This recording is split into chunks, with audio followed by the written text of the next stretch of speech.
Hi guys, another work, another day. Nandito naman kami sa Mabua guys. Isang dump truck na Camsi 385 ang power guys. Ang problema ito guys, matigas yung manubela niya guys.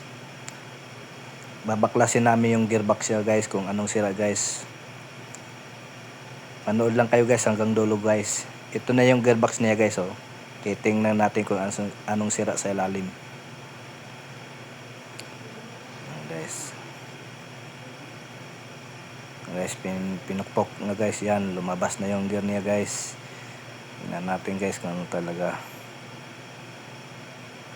Guys, pinukpok na ng kasamaan ko guys.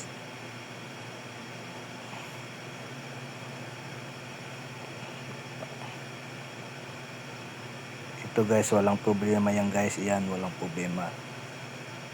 Ang problema dito guys, ito yung hinawakan ng kasamaan ko. Yan.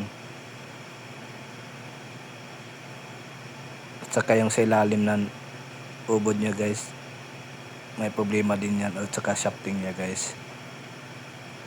Yan guys oh. Gas na yan guys. Lumalapos na yung preso niya guys. Matigas na ang, hindi na siya makatulak guys kasi umiiksik na yung pressure niya guys. Saka yung tinuro ko guys, may gas din yan. Ganyan guys. Yan guys oh. Ito na guys, binungkag na namin yan guys. Itong tinuro ko, yan ang problema talaga niya guys. Uwi na kami guys kasi wala pang pesa. Magpapalit yung may-ari ng bago assembly, power steering assembly, papalitan niya guys. Abangan sa susunod na kabanata. Thank you for watching guys.